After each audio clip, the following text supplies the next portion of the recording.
last Rumble Up webinar of the year. Thank you all for being here again. We have a special guest today, Austin from Ironlight. But first I'll introduce myself. So my name's Darcy. I'm on the client experience team. A lot of you interact with our team. We basically work with clients to make sure you're using our product to the best ability possible. My background is actually in advocacy and political campaigns. Prior to joining Rumble Up, I used Rumble Up a lot as a client at a nonprofit focused on issue advocacy. And then last year or the year before, it's kind of all a blur, I ran a congressional race in New Hampshire. So used Rumble Up a lot as a client, and now I work with clients to make sure they're getting the most out of our product. So yeah, Austin, if you could please introduce yourself and tell us a little bit about Ironlight. For sure. Thanks for joining, everybody. My name is Austin Berg. I'm the co-founder and president at Ironlight. We are a marketing agency with a vision of a world without limitations on human potential. Our mission is to help purpose-driven brands change the world.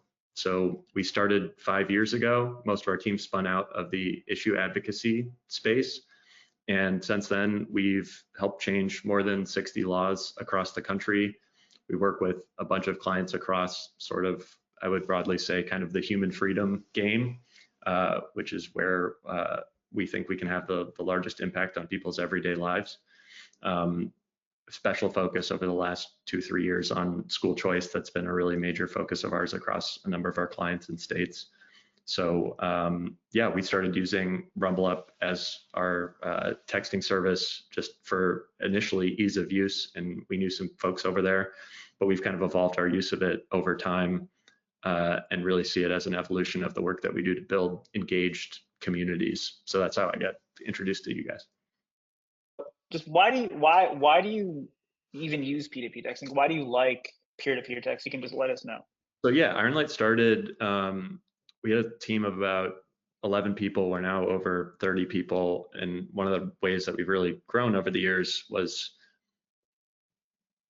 leading an effort for folks to focus more on opt-in email communities. So we would call that owned audience.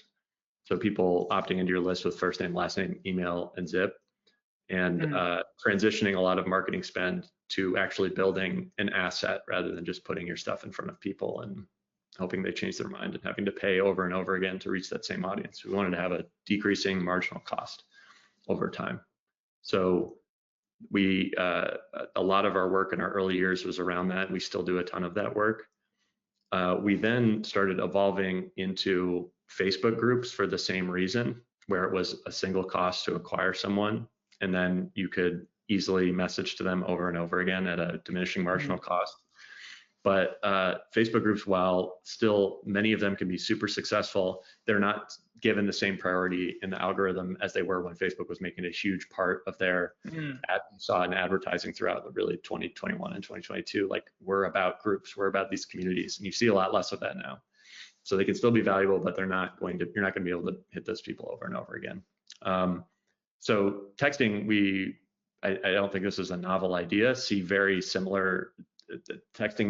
We see as very similar to email in the 90s, as we saw Facebook groups in 2015, 2016.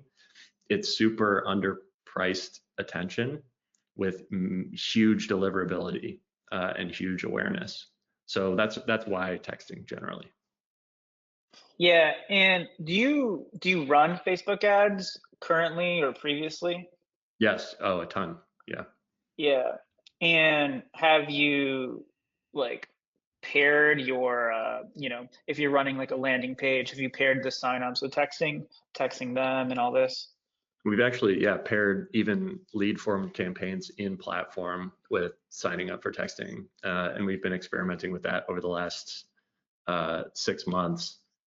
Initially, it's interesting. So Facebook lead forms we've been using for 5+ years, and for many campaigns are still a huge advocate of using that for the reasons I was talking about earlier. It used to be that phone number spiked those conversion costs if you added it as a required field in a lead form. you would see, 2, 3, 4x the cost to get someone in the door. We've seen that come down, and there's been, especially if there are offers associated with it. So in one state, we had new polling data that was coming out, and we ran Facebook lead form ads saying, if you want to be the first person to see the result, sign up here. And people were more than willing to give a phone number associated with that. We usually advise against that in email because people will get the offer and then drop off. But texting, we've seen that those people can stay, and we've put them into Switchboard, which is RumbleUp's platform. Like the retention is actually a lot higher, even though they came in on kind of an offer, which we usually wouldn't recommend on an email ingestion. So yeah, we've been experimenting more and more with just making that a part of the audience you ingest. Yeah. For me, like I truly think pairing, you always want to be layering your ways you talk to people. And that's, I think like traditionally people think texting is just like a GOTV thing where it's like hey, go vote and like that's it. But like I personally believe, and I've seen it with clients, if you're layering texting on top of what you're already doing, it's pretty powerful. If you're running a mail program and you happen to have the phone numbers of the people you're sending mail to, hitting them with a text either prior or after, whatever, it goes a long way. So what we've also people, done there, I should mention, in the reverse, so we built those massive email communities. Now, how do you get those people to opt in via text? And that's actually been a huge benefit, right? Because you've taken them off the platform. Now you can ask them or experiment with getting them to opt in to text. Another way we've experimented with that is we'll go to our insights and intelligence team and say, hey, look, this client has an email list of 1.5 million people. Append sell data to them and then send them an opt-in text and say, hey, this is someone from this organization. Just wanted to see if you'd be interested in joining our texting community, yes or no. So like it actually goes both ways. You can use that email audience to then port it into text. Definitely. I think people just need to get creative, is what it is. But yeah, I've personally used texting to just layer on top of ways I'm already communicating. Before we move on, I'll just give the quick story. So I ran a congressional race, like I said earlier, and we heavily use texting. And one thing we would do is, let's say I know I'm going to be door knocking in a certain area of the state. I know the towns I'm going to be in. I would also pair that with maybe a candidate event that week or whatever. And, my door knockers would go out, and their first pass, they would also have like an event flyer. So in case someone's not there, they're leaving an event flyer plus the campaign lit. If somebody is there, they're getting the info, they're putting it in the app, whatever. And they're also leaving the flyer. But before all of this, I would basically text that universe with like an intro video. Hey, of the candidate. Hey, I'm going to be in your area. Looking really forward to talking to you, whatever. So that was an invite to the event. But if they don't go to the event, they're still getting the door knock. And if they don't open the door, they're still at least getting the event flyer plus the lit. So it's just like, something that could have just been like one attempt, which is like, knock, knock, you there? Okay, see you later. It ends up being like 4 attempts in like a week. And it doesn't really feel like you're annoying the voter because just different levels, like different ways of talking to them, if that makes sense. So yeah, it ended up being very effective because we were also recording info as we were just walking by their house about what we saw. If they had a veteran plate or something like this, we were sending them a letter thanking them for being a veteran, etc. It went a long way. Anyway, in summary, get creative. Texting's great.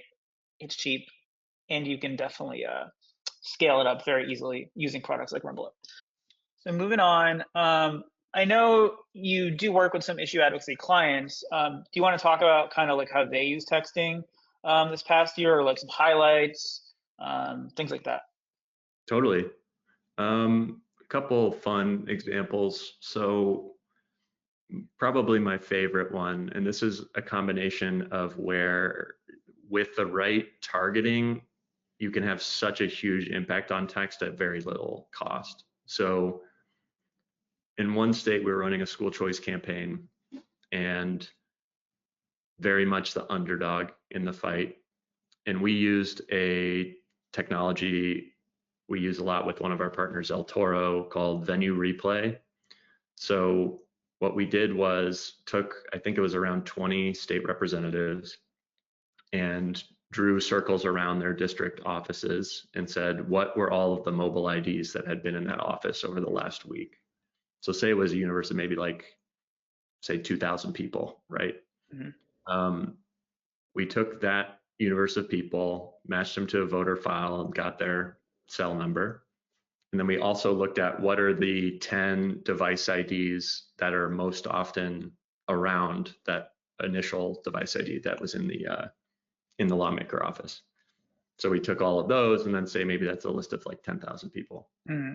And what we did was texted out a link to a survey that was very clearly would have been from a candidate potentially going to run in a primary in that district on the issue of school choice.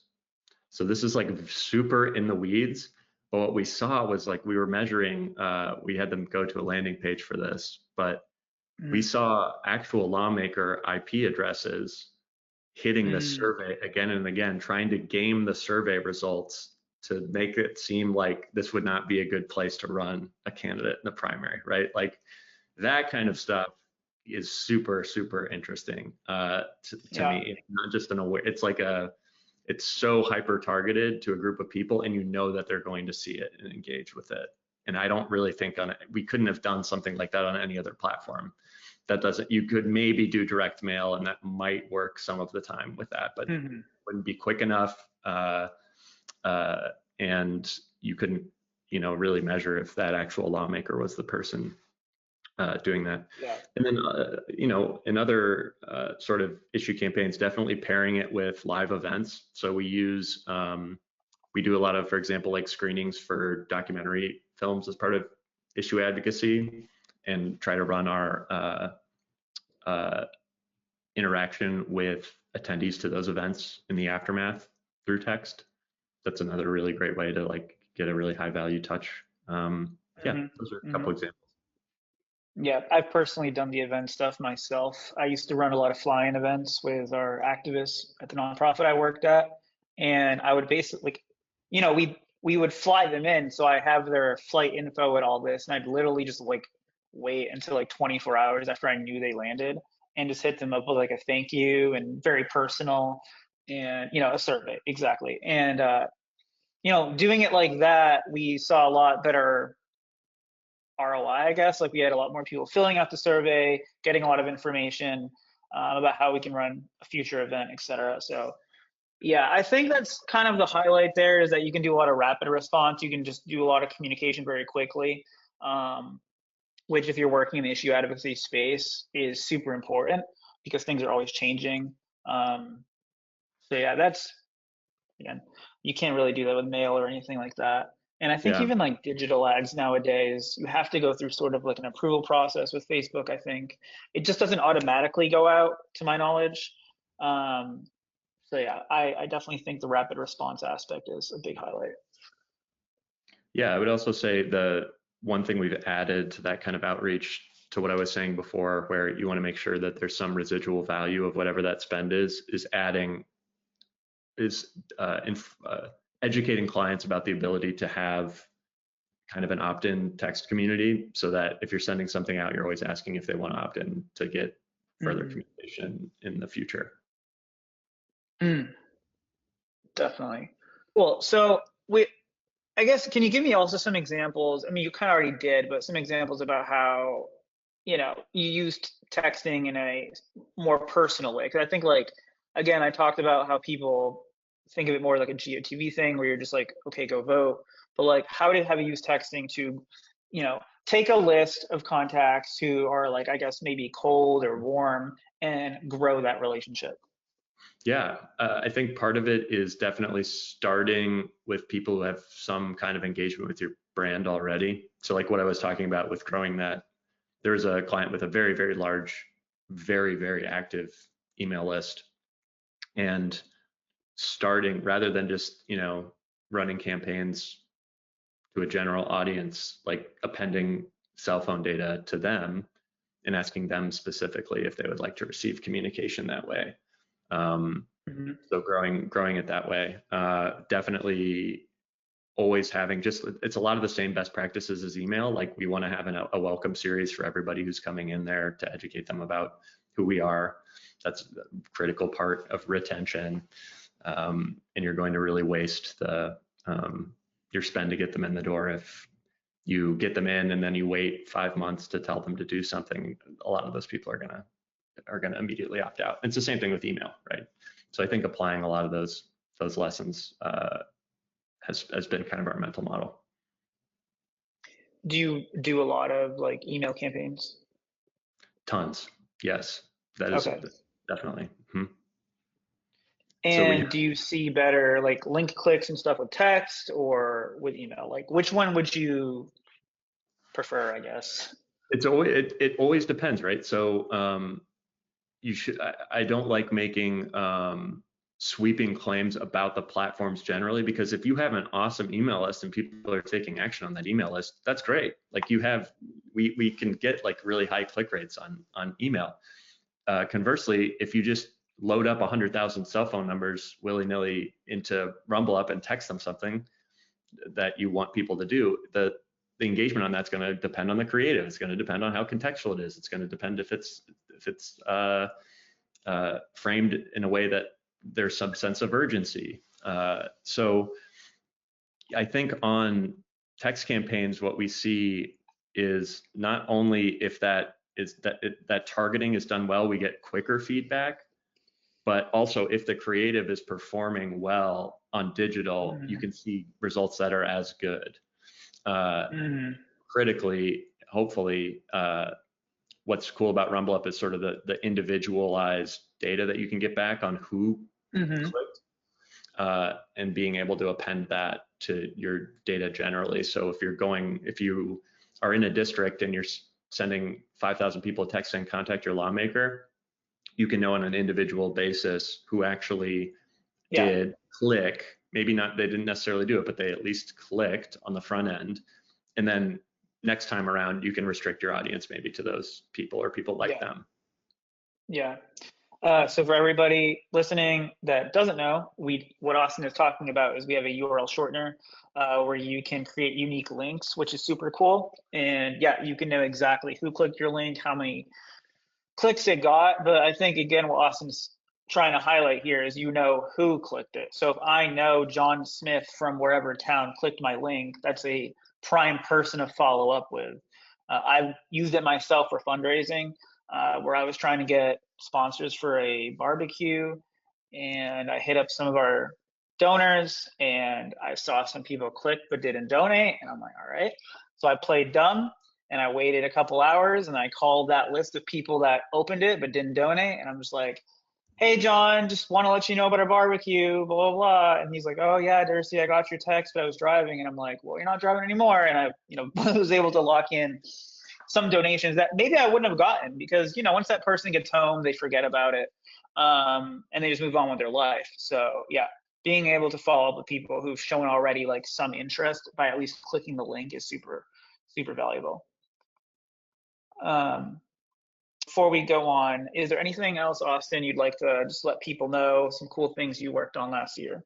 Yeah, one Rumble thing specifically that we didn't get into, which I think is cool, is the input. So for that lawmaker kind of like black helicopters thing, that was we pushed them onto a different platform to take the survey just because we needed more we needed data about them in a different way than a typical survey. But for like our own, we do a summit through our nonprofit, Iron Light Labs, every year. And we just did it in Nashville. There's about 200 people. And I really liked, this is such a nitty gritty thing, but it matters, the ability to incorporate emoji into the creative for a survey via text. Super cool on Rumble. So not only like, hey, did you like this? Yeah, angry or like happy face, or did you not like this? Angry face, like text 1 or 2, but you could also say like text back this emoji and then it can record that. So like that was really cool. That's a cool Rumble specific thing. Yeah. Yeah. Cool. Cool. So we will move on to Q&A. Um, so we have one question here, which I'll also chime in on. MMS or SMS, which is more effective in regards to capturing somebody's attention? Mm, I think it really depends. I think, and maybe this, I don't know if Rumble Up, you guys, what you guys see, but if you can make something look like a text from a friend, Mm, there's always going to be a little more attention on the front end of that. And I see yeah, the same thing with email, right? Like if you're putting in your subject line, like free offer, alarm bell, alarm bell, alarm bell, it's like, that's what all the other ads in your inbox look like, and it's going to get immediately flagged. Similarly, if it's a text that you're opening and immediately there's like some sort of crazy visual going on, you might lose people just right off the bat. At the same time, especially ahead of like issue campaigns, we've used GIFs really effectively, mm, and with Rumble Up, sort of like in the same way you would use a GIF as like a scroll stopper in a news feed. If it is something arresting and visually interesting, I think you can. It's so. I think the awareness is great and better than MMS. So, or sorry, better than SMS. So again, it's like that's not a. It's contextual. Like it totally depends. I think there are some campaigns where SMS would be better than MMS for sure. yeah. I think if you're texting a house file or people who very much so know who you are, I think an SMS would be fine, depending on the context. I mean, if you're just driving them to make a call to like a representative or something like this, and it's like an actual house file, they're used to getting communications from you, I think it's fine. Um, but yeah, I think more and more people see just like only text in a message and they think it's spam automatically. Their brain just shuts off. They're like, nope. Which I don't blame them. If you just get a link with a bunch of text, I don't know. So yeah, personally, I think you should almost always use MMS if you're doing especially cold touches.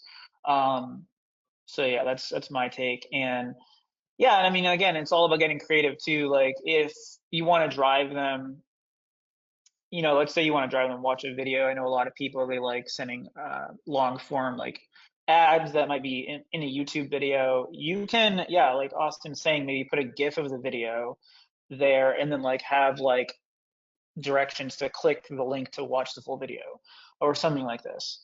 So yeah. And I would also say one thing we've learned is this goes for a lot of creative people are afraid of doing long form stuff, but I think well done storytelling and moving people along via just SMS can be really effective. Now I know there's like character Mm, limits for SMS, so even if it's like you might want to use an MMS where you just are putting a pixel in there, like there actually isn't an image, but it allows you to do longer form yeah. text. Like it's not intuitive because we always like as marketers, you're like just get to the point, get to the point, get to the call to action.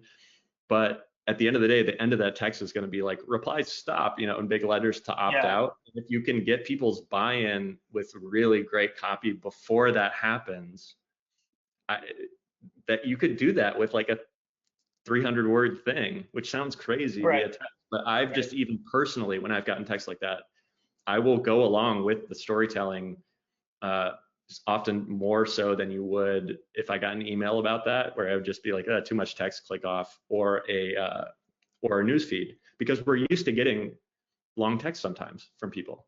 Hmm. Yeah, it was definitely in place.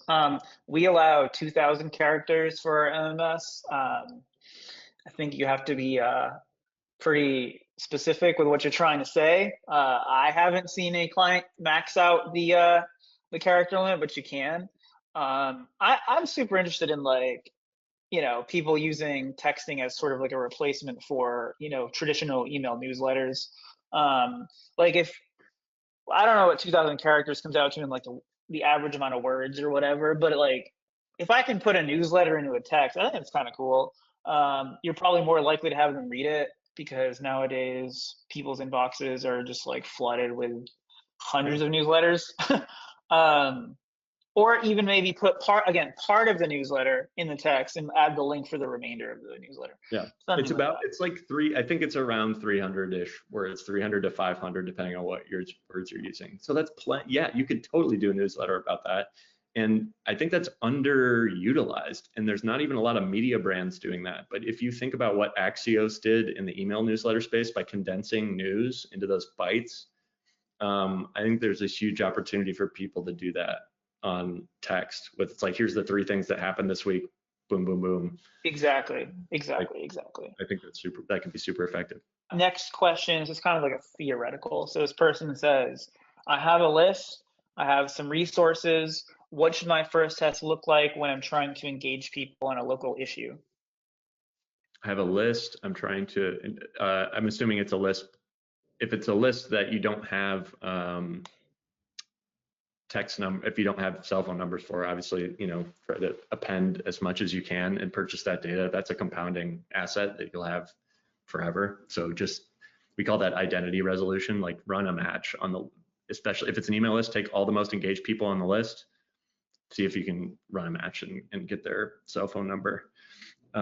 Engaging on an issue. So first, if you've had any success on other platforms and you're seeing good results, try out that creative, see what it looks like.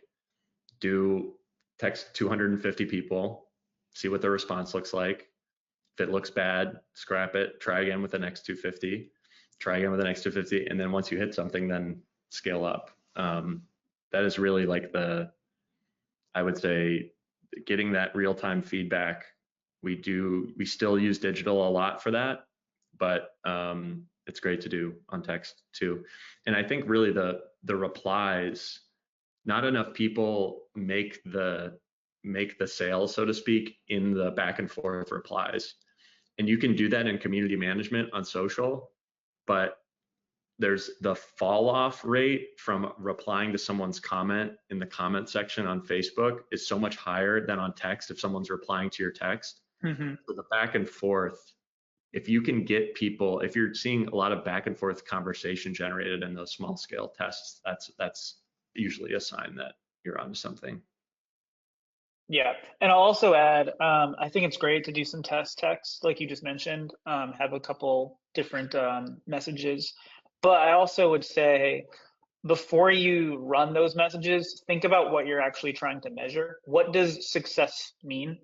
I think some people think it's just, did I get this many replies? Did I get this many link clicks? I mean, yeah, but just have an idea of what you're actually looking for to measure if that text was successful. Yes, absolutely. And that's, 100%, that's right. So if you're doing lawmaker contacts, you should think contextually about what that looks like. So texting might not be, it may be, but it may not be your best conversion rate for getting emails into lawmaker offices.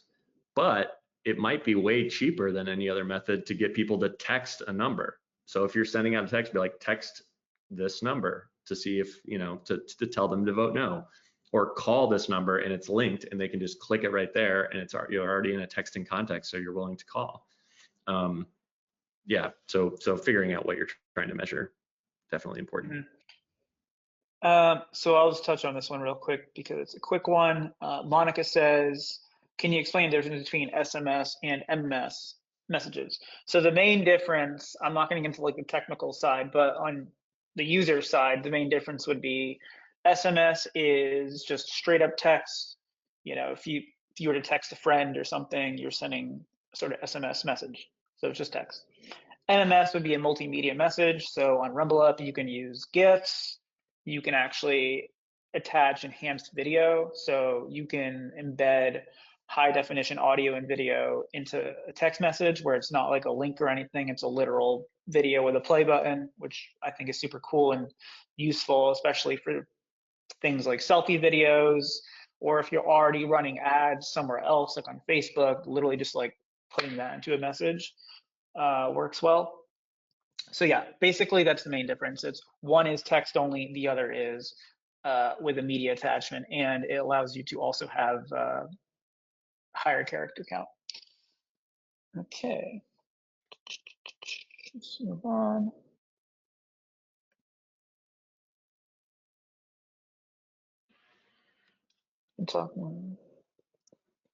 Someone said, can you talk more about including a phone number for callback clicks? Have you ever tried to drive calls with just the phone number? Yeah. So we've done that through, I think there's a ton of vendors that do this, but we use a patch through number through a service called Callfire. So you want to use that to track how many people are calling that number. In some states, what's cool about that is you can actually get a recording of what the call was, which is like, especially if you're doing fundraising work around your issue and you can use like a real call that a constituent is actually making to a lawmaker. It's also from a government affairs standpoint to then go to your government affairs team and say, this is what the lawmaker's response was when they were called, or what their office's response was when they were called on that issue. That's really cool. And the other thing that they can do with those patch through numbers is you can make them for text too. So this isn't the case in many states, but it is, like in very rural states, sometimes lawmakers for some crazy reason have their own personal cell phones on the internet and on public websites. So you can make a patch through number for text, and you can see the text that people actually send to lawmakers through that patch through number. And then for local officials, like a lot of times they do have their personal phone on that. So you can make a patch through number there. But yeah, and very simply, what I'm saying is you're doing an outbound text outreach to people saying, call this number, or an outbound text to someone saying, text this number. I think that's really effective because you're reaching them. You don't have to get them off platform, right? If you're running call ads on Facebook, people are on Facebook, they're like looking for content, right? If they click and their phone starts going off, they're like, what is this? We've all gotten texts that say, hey, please call this number before. Okay, boom. So we've experimented with that a lot.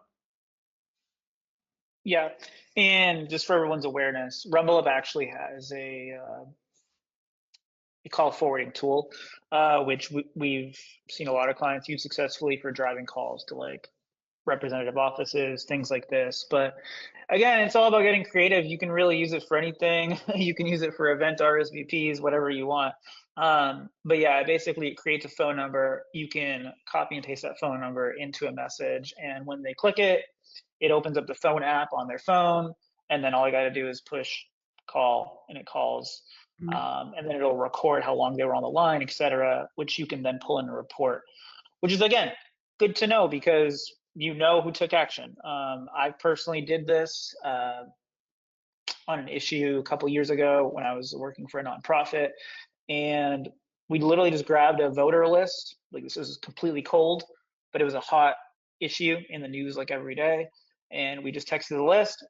And of course, like, you do the math after and you run the ROI of how much did it cost per call, and it actually wasn't that much. It's pretty good, but you can more or less be confident the following touches will always be cheaper the next ask. So if somebody, you're now no longer hitting cold people. You know who took an action, so you can be confident. The next ask or whatever will probably cost less money.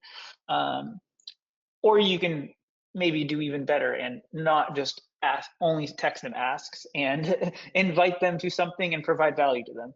That's a whole nother topic. I can get into contact relationship management in another webinar maybe, but yeah, we have a lot of tools, and please explore and use them and just like experiment with them. Cool. So we'll just take 2 more questions here.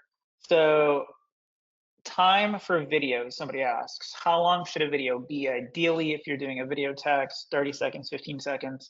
I'll chime in on this one, and then Austin can also give his thoughts. I think it really depends. It's a depends thing. You don't want to send, first off, there's a technological limit. We can't send people like 30-minute videos embedded.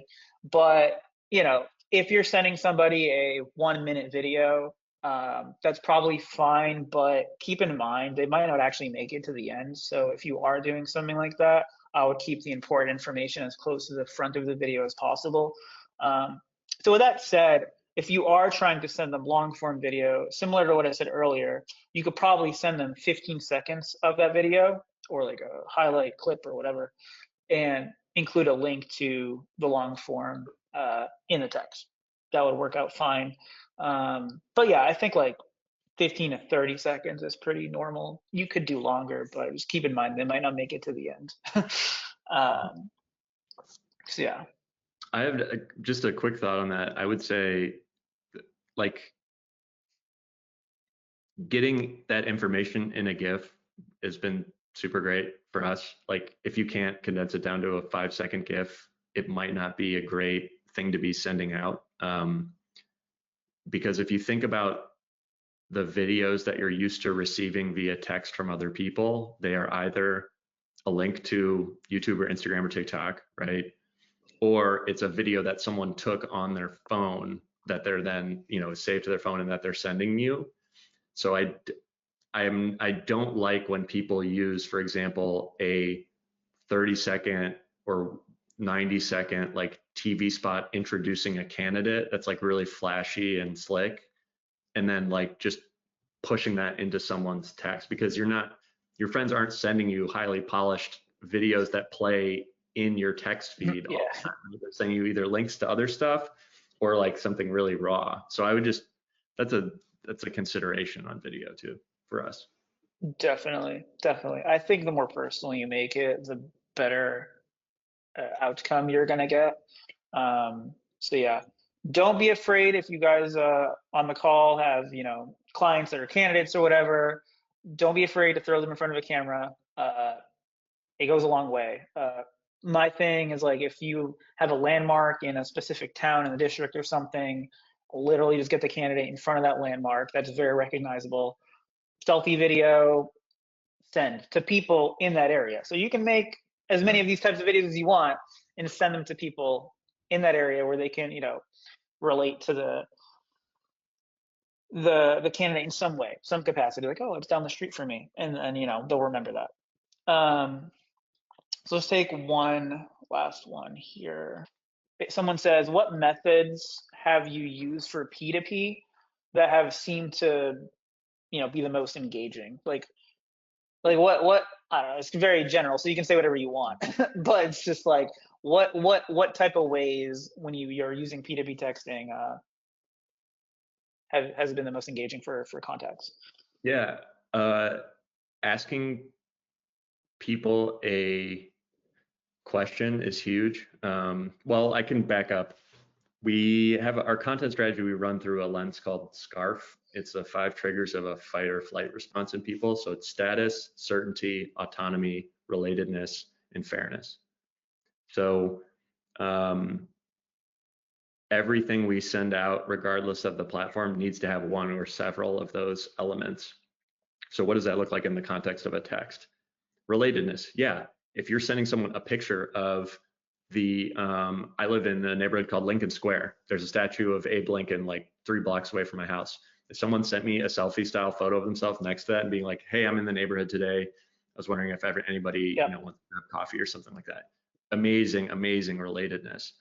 At the same time, certainty, like,